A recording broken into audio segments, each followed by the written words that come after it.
তোমরা অনেকেই জানতে চেয়েছো যে আসলে কানেক্টর অংশে আসলে আমরা কিভাবে ভালো করতে পারি বা ভালো করা যায়। তো কানেক্টর অংশে ভালো করার আসলে যে কৌশল বা আসলে এক বাক্যে যদি এটার উত্তর দিতে যাই তাহলে কানেক্টর অংশে ভালো করবে তারাই যাদের আসলে রিডিং স্কিলটা ভালো। তো রিডিং স্কিলটা আসলে কিভাবে ডেভেলপ করবা, এটা আসলে একদিনে হবে না, এটা ডে বাই ডে তুমি আসলে ইমপ্রুভ করতে পারবা। সো এর জন্য আসলে প্র্যাকটিসের বিকল্প নেই। সো আমাদের বেশি মাত্রায় হলো প্র্যাকটিস করতে হবে। আর এই প্র্যাকটিস যদি তুমি করতে পারো তাহলে তোমার আসলে এই যে বলছে রিডিং স্কিল, এই রিডিং স্কিলটা ডেভেলপ হবে। অর্থাৎ তুমি যেটা ভাবছো যে আসলে এখানে বাট হবে কানেক্টর, কিন্তু ফলাফলে গিয়ে দেখছো যে না, বাট না হয়ে অন দ্য আদার হ্যান্ডও হতে পারে। তো আসলে কানেক্টরটা আসলে পুরোটাই প্র্যাকটিসের উপরে নির্ভর করবে। তবে এখানে কিছু কৌশল বা টেকনিক যদি আমি বলি তাহলে কিছু দাঁড়ায়, সেটা হচ্ছে আমরা কানেক্টর শেখার ক্ষেত্রে ক্যাটাগরাইজ করব। হ্যাঁ, আমরা যদি ক্যাটাগরি করে কানেক্টর আসলে পড়তে পারি, যেরকম আমরা জানি যোগ করা অর্থে একটি কানেক্টর হবে, রাইট? যোগ করা অর্থে একটি কানেক্টর হয়। তারপর কারণ যদি বোঝায় তাহলে সেক্ষেত্রে আবার অন্য কানেক্টর হয়। ফলাফল বোঝাতে কি কি কানেক্টর হতে পারে, অথবা বিপরীত ধারণা অর্থে কি কি কানেক্টর হতে পারে, অথবা তোমার শর্ত বোঝাতে কি কি কানেক্টর হতে পারে, সেই বিষয়গুলোই আজকে আমরা আসলে দেখার চেষ্টা করব। এবং এইভাবে যদি তুমি মুখস্থ করতে পারো তাহলে আই হোপ কানেক্টরগুলো আসলে তোমরা খুব সহজেই শিখতে পারবে। দেখো, কানেক্টর অংশে আসলে ভালো যদি আমি করতে চাই, যেভাবে আসলে আমরা ক্যাটাগরাইজ করেছি, যদি একটু তোমাদেরকে দেখাই। দেখো, এখানে রয়েছে যেরকম, দেখো কারণ বোঝাতে, দেখো এখানে রয়েছে কারণ, তারপরে অতিরিক্ত তথ্য যোগ করা, ফলাফল বোঝাতে। হ্যাঁ, এইভাবে যদি আমি ক্যাটাগরি করে আসলে যেরকম অতিরিক্ত তথ্য যোগ করতে কি কি কানেক্টর ব্যবহৃত হয়, তারপরে কারণ বোঝাতে কি কি কানেক্টর ব্যবহৃত হয়, ফলাফল বোঝাতে কি কি কানেক্টর হয়, এই বিষয়গুলো যদি আমি মনে রাখতে পারি তাহলেই কিন্তু আসলে আমরা যখন প্র্যাকটিসে যাব তখন আসলে ভুল হওয়ার সম্ভাবনা খুব কম থাকবে।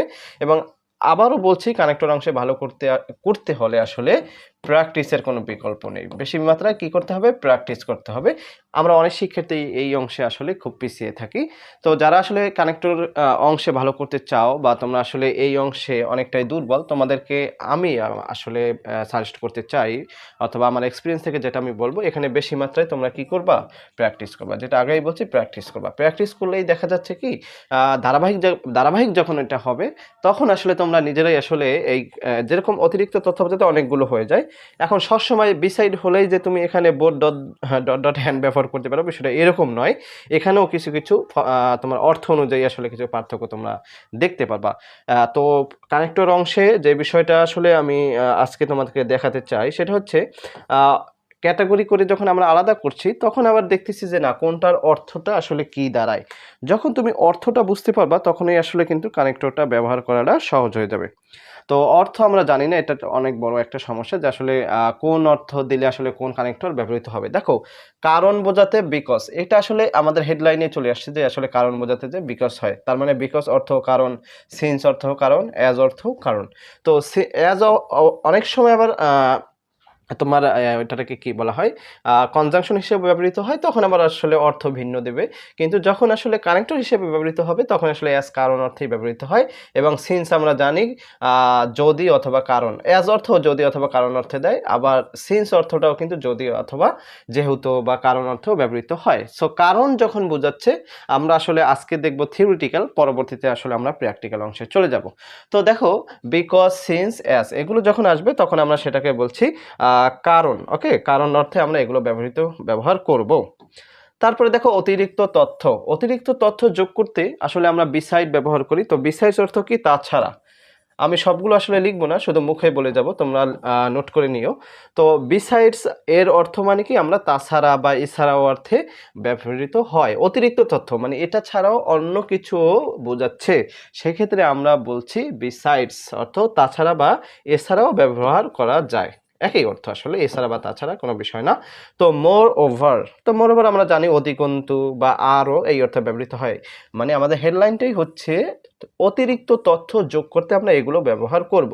এখন অতিরিক্ত তথ্য যোগ করার সময় সেন্টেন্সের যে কনস্ট্রাকশন বা সেন্টেন্সের যে স্ট্রাকচার, সেখানে আসলে কি অর্থে আসলে মানে পুরো বাক্যটা ব্যবহৃত হচ্ছে, সেখানে আসলে কোন কানেক্টর দিলে আসলে অ্যাপ্রোপ্রিয়েট একটি অর্থ চলে আসে, সেই অনুযায়ী আসলে আমরা কানেক্টরগুলো ব্যবহার করার চেষ্টা করব। তো বিসাইড অর্থ এছাড়াও, মোরওভার অর্থ কি? আরও অর্থে বা অধিকন্তু অর্থে আমরা ব্যবহার করে থাকি। তারপর অ্যাপার্ট ফ্রম, অ্যাপার্ট ফ্রম মানে কি? অ্যাপার্ট ফ্রম আমরা জানি এছাড়াও বা তাছাড়াও, এছাড়াও, হ্যাঁ? তারপর ইন এডিশন মানে কি এই একই অর্থ দিচ্ছে এছাড়াও, বা আমরা বলতে পারি যে এছাড়াও অথবা অতিরিক্ত, হ্যাঁ, আরও, এইভাবে অর্থ, মানে এই মোরাললেস কিন্তু এগুলোর অর্থ একেবারে সেম। তারপর অলসো, সিমিলারলি অর্থ কিন্তু কাছাকাছি। সিমিলারলি মানে কি একইভাবে আমরা বলি, অলসো মানে কি আরও, তাহলে দেখো মোর ওভার অলসো একই অর্থ দিচ্ছে, অর্থাৎ এখানে সবগুলো কানেক্টর একটির পরিবর্তে আরেকটি ব্যবহার করা যাচ্ছে। তারপর অ্যালং উইথ, টুগেদার উইথ, এটার অর্থ কিন্তু একই সাথে, হ্যাঁ। তারপর বোথ ডট ডট অ্যান্ড, এর অর্থ হচ্ছে এইটার সাথে ওইটাও, বুঝতে পেরেছ কি, উভয়, অর্থাৎ বোথ ডট ডট অ্যান্ড মানে কি দুই পাশে দুটো বিষয় থাকবে, যেটাকে আমরা উভয়টিকে মিন করছি, তখন আমরা বোথ ডট ডট অ্যান্ড ব্যবহার করছি। তো নট অনলি বাট অলসো একটু ডিফারেন্ট, এটা হচ্ছে শুধু এটাই না ওটাও এর অর্থ হচ্ছে। আর বোথ ডট ডট অ্যান্ড যখন ব্যবহার করছি তখন আমরা বলছি উভয়ই। আর যখন আমরা নট অনলি বাট অলসো বলছি তখন আসলে বিষয়টা হচ্ছে যে শুধু এটা নয় বরং ওটাও, এই অর্থে আসলে নট অনলি বাট অলসো ব্যবহৃত হয়। তারপরে আমরা যেটা দেখব, দেখো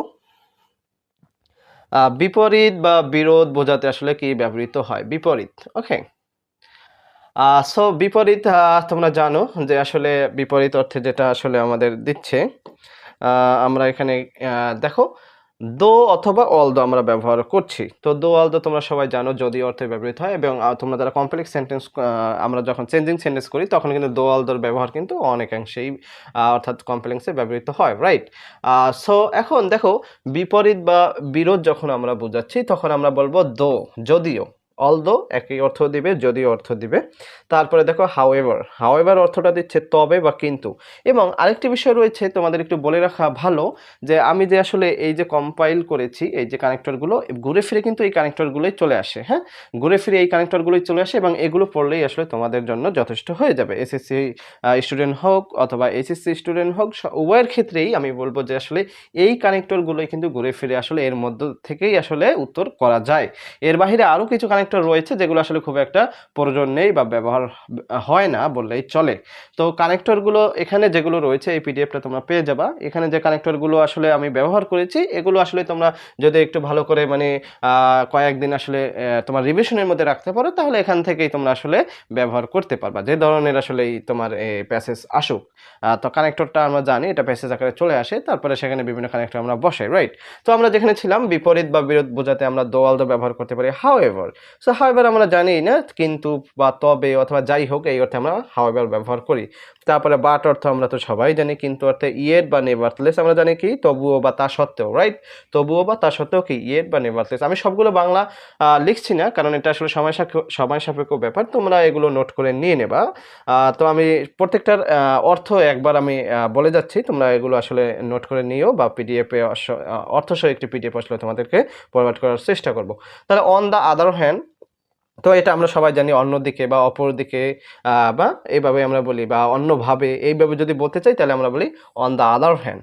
তারপর অন দ্য কন্ট্রেরি, অন দ্য কন্ট্রেরি আমরা জানি কি বিপরীতভাবে বা পক্ষান্তরে বা উল্টোভাবে, হ্যাঁ, বা অন্যভাবে, এইভাবে আমরা অন দ্য কন্ট্রেরি আমরা বলে থাকি। তারপর ডেসপাইট আমরা জানি সত্ত্বেও, এখানে আমরা ইন স্পাইট অফ বলতে পারি সত্ত্বেও, রাইট? ইন স্পাইট ব্যবহার করলে তারপরে অফ ব্যবহৃত হয়, কিন্তু ডেসপাইট ব্যবহার করলে তারপরে অফ হয় না। তারপর রেদার এবং ইনস্টেড আমরা জানি এর অর্থ হচ্ছে বরং বা এর পরিবর্তে, যেটা আসলে আমরা বলে থাকি পরিবর্তে, কোনো কিছুর পরিবর্তে, তাহলে ইনস্টেড অথবা রেদার ব্যবহার করি, অথবা বরং শুধু আলাদা করে বরং যদি বলি বরং, সেক্ষেত্রেও কিন্তু এটা আমরা ব্যবহার করতে পারি। তারপরে দেখো সময় বোঝাতে কি চলে আসে, তারপরে সময়।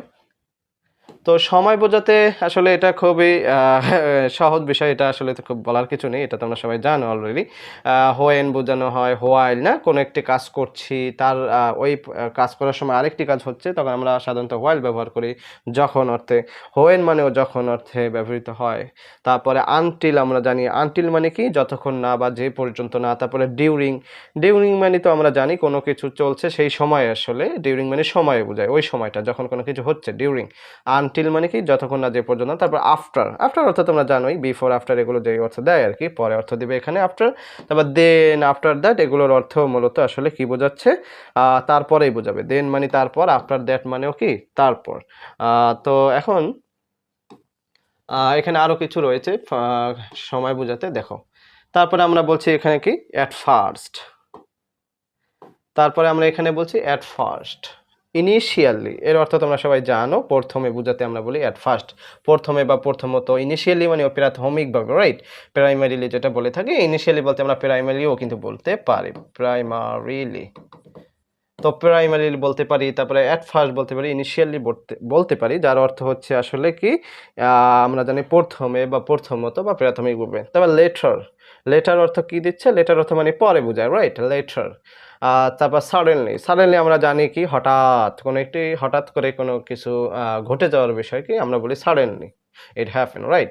তো ইনস্ট্যান্টলি মানে কি তাৎক্ষণিকভাবে বা সঙ্গে সঙ্গে, হ্যাঁ, সময়ের সাথে সাথে সঙ্গে সঙ্গে বোঝাতে আমরা ইনস্ট্যান্টলি বলে থাকি, যে তাৎক্ষণিকভাবে। অ্যাট দ্য সেম টাইম, একই সময়। এগুলো আসলে তোমরা অর্থ অনেকেই জানো, অনেকটাই তোমাদের পড়া রয়েছে, তারপরেও তোমরা এগুলো বারবার রিভিশনে রাখলে অথবা প্র্যাকটিসে রাখলে, আমরা এটা ডে বাই ডে আসলে আমরা এখন চেষ্টা করবো তোমাদের 21শে এপ্রিল পরীক্ষা, তার আগে নিয়মিত আসলে প্র্যাকটিসে রাখার জন্য, এবং প্র্যাকটিস এগুলো আসলে কীভাবে করতে হয় বা একটা বাক্যের অর্থ আসলে কীভাবে করে আমরা বুঝতে পারবো কীভাবে যে আসলে এখানে এই কানেক্টরটাই আসলে ব্যবহৃত হবে, সেটা আসলে তোমাদেরকে ওই কৌশলগুলো ধারাবাহিক ভিডিওতে আসলে দেওয়ার চেষ্টা করবো। দেখো, নাওয়াডেজ, নাওয়াডেজ আমরা জানি বর্তমানে বোঝায় বা আজকাল বোঝায় বা এখন বোঝায়, হ্যাঁ, নাওয়াডেজ। বিশেষ করে আসলে বর্তমানটা সময়টাকে বোঝাতেই আসলে নাওয়াডেজ ব্যবহার করা হয়। এই তারপরে দেখো ফলাফল, তো ফলাফল বোঝাতে কি ব্যবহৃত হয়? ফলাফল, ফলাফল বোঝাতে আমরা বলি দেয়ার ফর, সো, অতএব বা সুতরাং, তাই না? তাই, এটা আসলে তাই আর কি, তাই বা তার ফলে, অথবা সুতরাং ব্যবহার করি, সুতরাং, হ্যাঁ, অথবা কি বলতে পারি, সুতরাং ব্যবহার না করে আমরা বলতে পারি অতএব, হুম, অতএব, অতএব ব্যবহার করতেও পারি। তো দেয়ার ফর, সো, এটা আসলে খুব বেশি ব্যবহৃত হয়। তারপরে অ্যাজ এ রেজাল্ট মানে কি? অ্যাজ এ রেজাল্ট বা কনসিকুয়েন্টলি মানে কি? এর পরিণামে বা এর ফলস্বরূপ, সেই অর্থে আমরা কনসিকুয়েন্টলি অথবা অ্যাজ এ রেজাল্ট ব্যবহার করতে পারি। দেখো, একই অর্থে আসলে আমরা ওই যে অবলিক অবলিক দিয়ে রাখছি, এখানে আসলে তুমি একটার পরিবর্তে আরেকটি কি করতে পারো? ব্যবহার করতে পারো। যেরকম অলসো, সিমিলারলি, এখানে অ্যালং উইথ, টুগেদার উইথ। তারপরে এই যে বিষয়গুলো, দাস, ইন দিস ওয়ে, এই বিষয়গুলো, হ্যাঁ, দাস ইন দিস ওয়ে মানে কি? এইভাবে। তারপর দ্যাটস ওয়াই, দ্যাটস ওয়াই আমরা সবসময় আসলে যখন আমরা কথা বলি, সাধারণত আমাদের বাংলা ভাষায় কথা বলি, তখন মাঝে মাঝে কিন্তু আমরা দ্যাটস ওয়াইটাও ব্যবহার করি। দ্যাটস ওয়াই মানে কি? এজন্যই বা এই কারণেই, তাই না? তারপরে অ্যাকর্ডিংলি মানে কি? সেই অনুযায়ী বা তাই না? অ্যাকর্ডিংলি মানে এই অনুযায়ী বা সেই অনুযায়ী আমরা ব্যবহার করি। তারপরে দেখো উদাহরণ, উদাহরণটা খুব সহজ। উদাহরণ যেভাবে বলা হয়, ফর এক্সাম্পল, উদাহরণস্বরূপ, বা সাস অ্যাজ, যেমন, হ্যাঁ, যেমন। উদাহরণ, উদাহরণ বলতে আমরা কি বুঝি? যেমন, যেমন বলে থাকি। এই দেখো, ফর এক্সাম্পল উদাহরণ, তার ফর এক্সাম্পল উদাহরণস্বরূপ, সাস অ্যাজ মানে উদাহরণস্বরূপ বা যেমন অর্থে আমরা কিন্তু এই দুটো ব্যবহার করতে পারবো। তারপর শর্ত বোঝাতে, কোনো কিছুর কন্ডিশন যদি বোঝাচ্ছে, শর্ত, তো শর্ত বোঝাতে আমরা জানি আসলে কি হয়, যেরকম কন্ডিশন বোঝাতে তো ইফ চলে আসে, তাই না? ইফ কন্ডিশন যেরকম আমরা বলি, এখানে 3টা কন্ডিশন রয়েছে। তারপরে আনলেস, আনলেস মানে কি অর্থ দিচ্ছে? আনলেস মানে কি? যদি না অর্থ দিচ্ছে। আর ইফ মানে যদি অর্থ দিচ্ছে, আনলেস অর্থে যদি না, কিন্তু বিষয়টা কিন্তু শর্তই, তাই না? তো শর্ত বোঝাতে এগুলো আসলে ব্যবহৃত হয়, এগুলো আসলে ব্যবহৃত হয়। তারপরে as long as, as long as আমরা বলি না, যতক্ষণ পর্যন্ত। ইভেন ইফ, যদিও। ইভেন ইফ মানেও কি? যদিও বা ইভেন ইফ। আমরা এগুলো কিন্তু সাধারণত যখন আমরা বাংলায় কথা বলি তখনও আসলে এগুলো ব্যবহার করে থাকি, যেরকম অ্যাজ লং অ্যাজ, যতক্ষণ পর্যন্ত, ইভেন ইফ, এমনকি যদি বা যদিও, এই অর্থেও কিন্তু আমরা এগুলো ব্যবহার করে থাকি। তারপরে দেখো উদ্দেশ্য, তো উদ্দেশ্যটা আসলে খুব কঠিন কিছু না। উদ্দেশ্যতে দেখো, উদ্দেশ্যতে কি রয়েছে, সরি, ওকে, উদ্দেশ্যতে আমরা দেখবো এই যে সো দ্যাট, তো সো দ্যাট মানে কি? সো দ্যাট আমরা জানি যে যাতে করে বা যাতে, না, আমরা এটা কমপ্লেক্স সেন্টেন্স যখন করে থাকি তখনও কিন্তু এগুলো আসলে অনেকটা ব্যবহার পেয়ে যায়, in order that.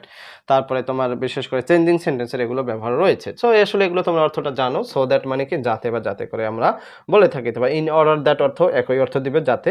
R with a view to আমরা জানি এটা কি? উইথ এ ভিউ টু মানে কি? কোনো কিছুর উদ্দেশ্যে, এবং উইথ এ ভিউ টুর পরে সবসময় আইএনজি যোগ হয়, এটাও আমরা জানি, আইএনজি প্লাস হয়, তাই না? আইএনজি যুক্ত হয় ভার্বের সাথে। তো with a view to, look for, to get use to, so এরকম ক্যান নট হেল্প আছে, হ্যাঁ, এই ধরনের কিছু রয়েছে যেগুলোর পরে ভার্বের সাথে আইএনজি যোগ হয়। যাই হোক, তো উদ্দেশ্য বোঝাতে উইথ এ ভিউ টু, তারপরে আমরা এগুলো ব্যবহার করব। তারপর যাতে বোঝাতে so that, in order that, এগুলো। আরেকটি রয়েছে দেখো, তুলনা। তো এখানে আমি আরেকটু এটাকে উপরে নিচ্ছি, তুলনা। আচ্ছা, এখন দেখো তুলনা বোঝাতে কি হয়। তুলনা বোঝাতে, তুলনা বোঝাতে কি রয়েছে? দেন, তো দেন তো জানোই থেকে বোঝায় না, এইটা থেকে এইটা। যেরকম আমরা বলি he is better than you, তাহলে দেন মানে কি? তুলনা, না, তোমার থেকে সে ভালো। তার মানে তুলনা অর্থে আমরা কম্পারেটিভ ডিগ্রি যখন ব্যবহার করি, কম্পারেটিভ, রাইট? তো কম্পারেটিভ ডিগ্রি যখন ব্যবহার করছি তখন কিন্তু আমরা দ্যানটা ব্যবহার করে থাকি। তার মানে কম্পারেটিভ ডিগ্রি মানে কি? ডিগ্রি মানেই তো তুলনা, রাইট? ওকে, বিকল্প। তারপর বিকল্প বোঝাতে কি বোঝাচ্ছে? একটির, আমরা বলি না অল্টারনেটিভ, অল্টারনেটিভ মানে কি? একটির বিকল্প। সেই বিকল্প বলতে কি? এইটা অথবা ওইটা, অর। তারপর নর মানে কি? এটা নর অর্থ কি? এবং না, মানে এটা না আর কি, এবং না। আর অর মানে কি? অথবা। এইটা অথবা এইটা, নর মানে কি? এবং না। তার মানে বিকল্প যখন আমরা বোঝাচ্ছি তখন কিন্তু এই দুটি ব্যবহার হয়ে থাকে। তা অন্য কিছু রয়েছে যেগুলো আসলে ওরকম আলাদা করে ক্যাটাগরি করা যাবে না, মানে বিভিন্ন অর্থ অনুযায়ী এগুলো ব্যবহৃত হয়। তো চলো সেগুলো আমরা ইন এ নাটশেল বা একটা গ্লান্স একটু দেখে আসি সেই বিষয়গুলো আসলে কি। সেই বিষয়গুলো হলো অ্যাকর্ডিং টু। অ্যাকর্ডিং টু অর্থ আমরা সবাই জানি, এটা অনুসারে বোঝায়, অনুযায়ী বা অনুসারে, তাই না? অনুযায়ী, অনুযায়ী অথবা কি অনুসারে বুঝাবে, অ্যাকর্ডিং টু বা অ্যাকর্ডিংলিও অনেকে বলে থাকে। সো অ্যাকর্ডিংলি বলা যায় অথবা অ্যাকর্ডিং টু বলা যায়। সো অ্যাকর্ডিং টু মানে কি? অনুযায়ী অথবা অনুসারে আমরা বলবো। তারপরে রয়েছে কি? হু। তো হু অর্থ তোমরা সবাই জানো যে বা যিনি অর্থে ব্যবহৃত হয়, অর্থাৎ এগুলো আসলে অনেক সময় প্রোনাউনের কাজ করে।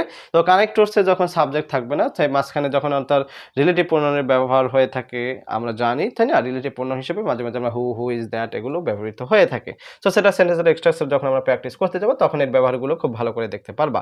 হু, হু, তবে হোয়াটও ব্যবহৃত হতে পারে, হ্যাঁ? হোয়াটও অনেক সময় ব্যবহৃত হয়, হোয়াট সাবজেক্ট হিসেবে। ওকে, তো দেখো তাহলে হু, তারপরে হুইস। হু অর্থ আমরা জানি না, যে যিনি, তারপর হু, তারপরে হুইস রয়েছে, তারপরে দ্যাট রয়েছে, যার অর্থ রয়েছে যা বা যে, রাইট?